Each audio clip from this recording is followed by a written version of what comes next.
மூஷிக வாகன மோதகஸ்த சாம்பரகர்ண விளம்பித சூத்ர வாமனரூப மகேஸ்வரபுத்ர விக்ன விநாயக பாத நமஸ்தே.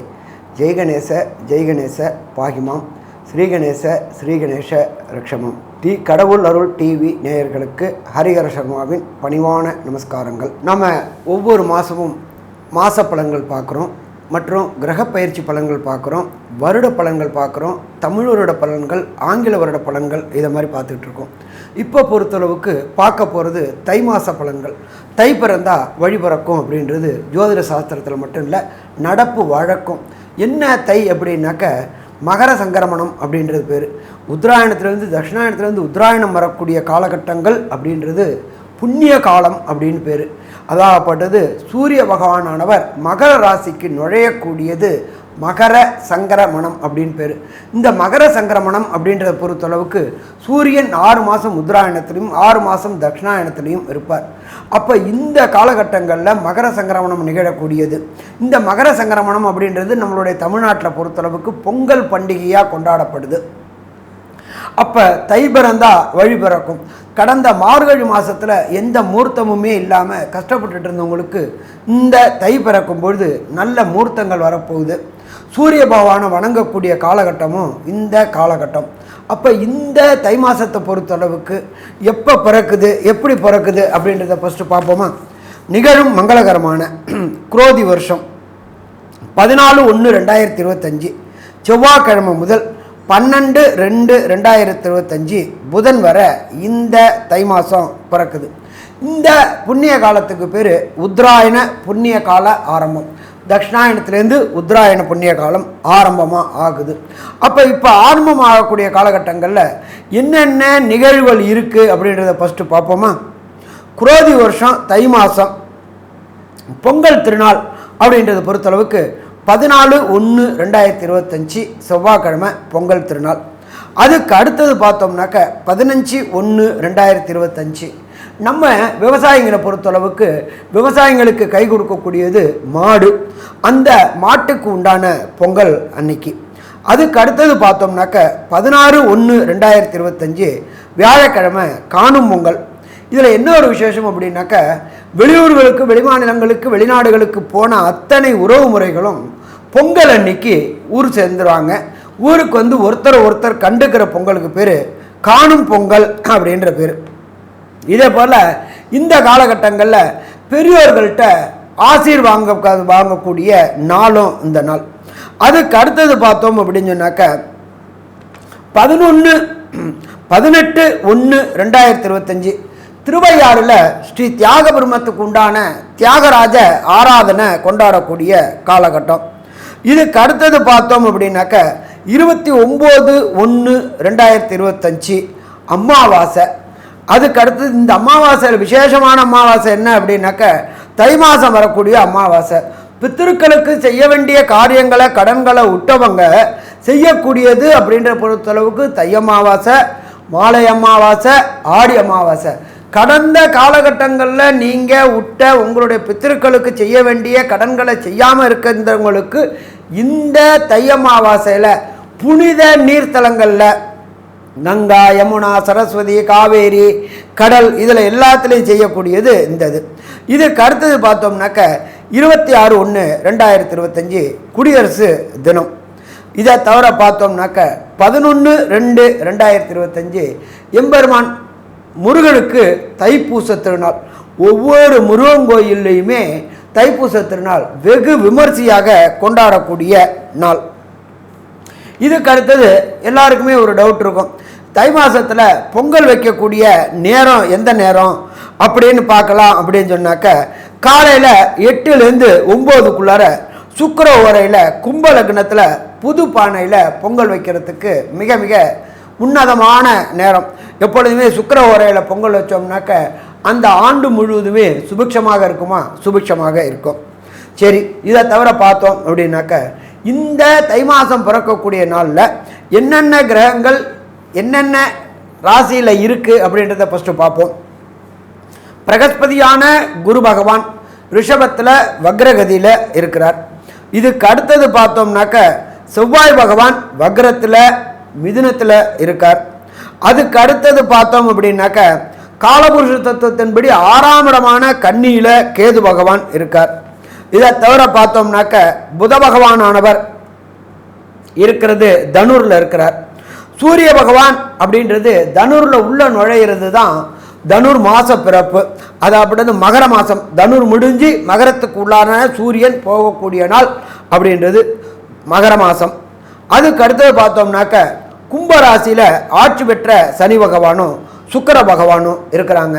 அதுக்கு அடுத்தது பார்த்தோம்னாக்க காலபுருஷ தத்துவத்தின்படி 12வது ராசியான மீனத்தில் ராகு பகவான் இருக்கார்.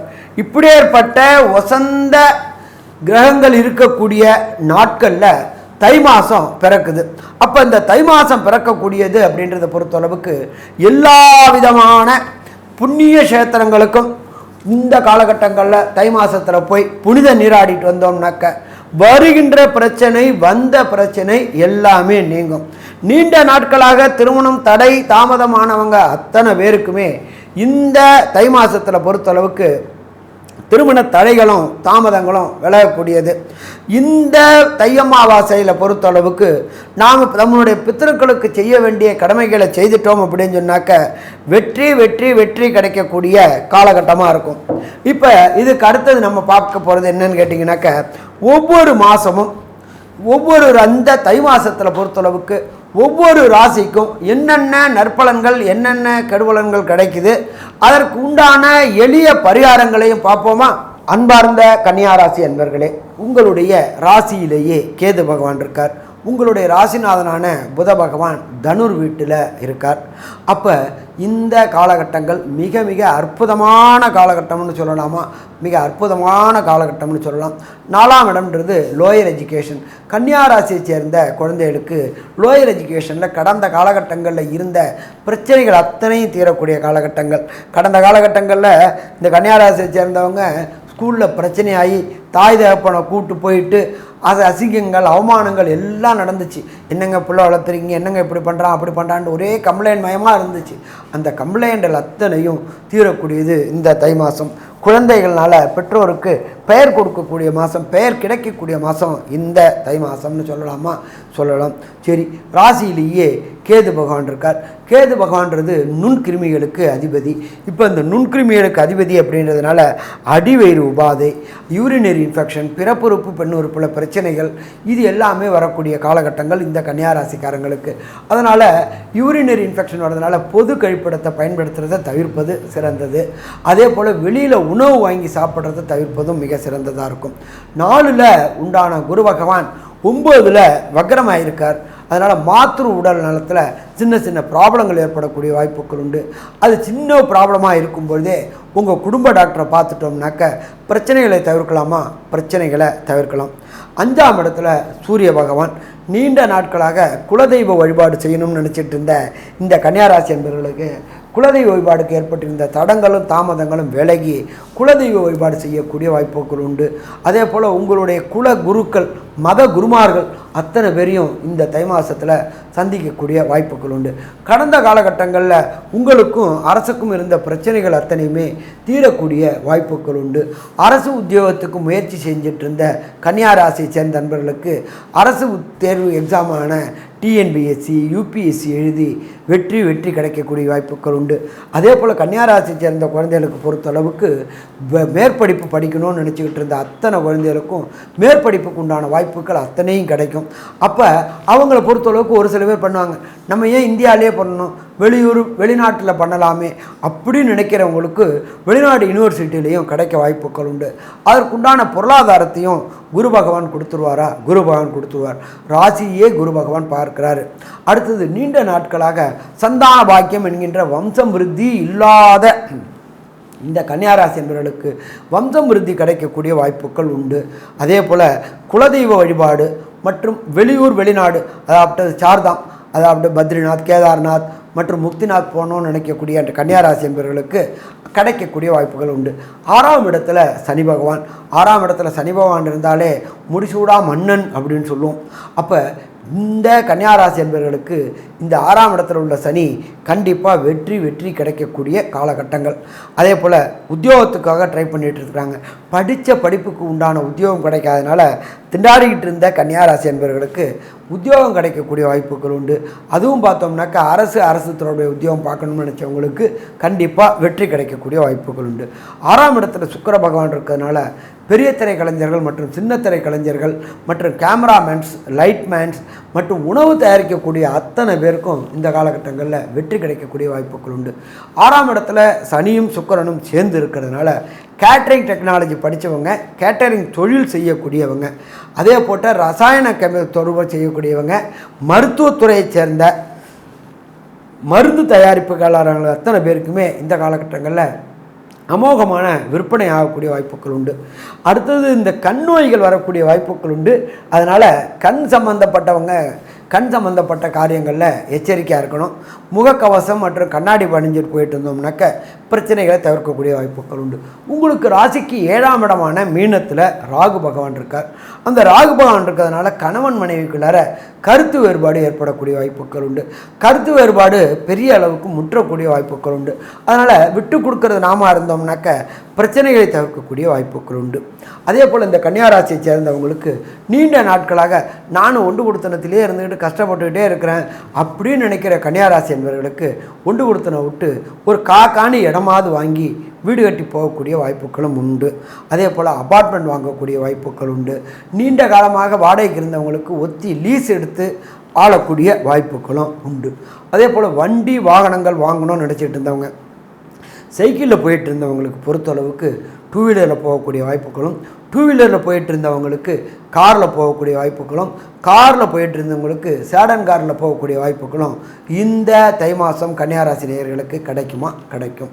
சரி, ஒரு சில நாட்கள் தவிர்க்கக்கூடிய நாட்கள், சுபகாரியங்களை தவிர்க்கக்கூடிய நாட்கள் அப்படின்றது சந்திராஷ்டம தினங்கள் பேர். சந்திராஷ்டம தினங்கள் அப்படின்றது உங்களுடைய நட்சத்திரத்துக்கு 17ஆவது நட்சத்திரம் சந்திராஷ்டம நட்சத்திரம்னு பேர். அப்போ அந்த 17ஆவது நட்சத்திரமான சந்திராஷ்டம நட்சத்திரம் வரக்கூடிய காலகட்டங்களில் எச்சரிக்கையோடு செயல்படணும் அப்படின்னாக்க புதிய முயற்சிகள் எடுக்கிறத தவிர்க்கணும். நீண்ட தூர பயணங்கள் செய்கிறத தவிர்க்கணும். அது என்னென்ன நாள் அப்படின்றத பார்ப்போமா? 3/2/2025, 4/2/2025, 5/2/2025, 6/2/2025 இந்த 4 நாளும் புதிய முயற்சிகள், வெளியூர், வெளிமாநிலம், வெளிநாடு போகணும்னு நினைக்கிறவங்களுக்கும் அதை தவிர்த்துட்டோம் அப்படின்னா பிரச்சனைகளை தவிர்க்கக்கூடிய வாய்ப்புகள் உண்டா? பிரச்சனைகளை தவிர்க்கக்கூடிய வாய்ப்புகள் உண்டு. சாமி, நான் முன்னாடியே டிக்கெட் போட்டேனே, என்ன பண்ணணும்? ஒரு ப்ராப்ளம் இல்லை.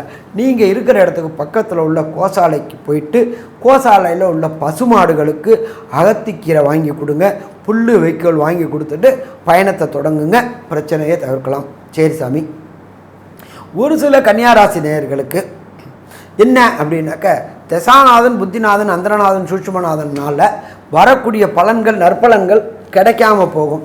அவங்க சரணாகதி அடையிறது யார்கிட்ட சரணாகதி அடையணும் அப்படின்னாக்க தஞ்சாவூர் மாவட்டம் பக்கத்தில் கூத்தனூர்ன்ற இடத்துல சரஸ்வதிக்கு உண்டான கோயில், தனி கோயில் இருக்குது. அந்த சரஸ்வதி கோயிலை போய்ட்டு ஒரு ட்ரிப்பு புதன்கிழமை காலகட்டங்களில் போயிட்டு வழிபட்டுட்டு அங்கே வேண்டிய நைவேத்தியங்கள் அல்லது அபிஷேகங்கள் செய்துட்டு அங்கே புதிய முயற்சிகளுக்கு உண்டான பேனா, பென்சில், ரப்பர், ஸ்லேட்டு இதை வச்சுட்டு புதிய காரியங்கள் தொடங்கினோம் அப்படின்னு சொன்னாக்க கண்டிப்பாக வெற்றி கிடைக்கக்கூடிய வேண்டியது. நீங்கள் வணங்க வேண்டிய தெய்வம் கூத்தனூரில் உள்ள சரஸ்வதி தேவியை வழிபடணும். வழிபட்டால் சூரியனை கண்ட பனி போல எப்படி விலகுதோ அதே மாதிரி உங்களை விட்டு பிரச்சனைகள் அத்தனை விலகும்.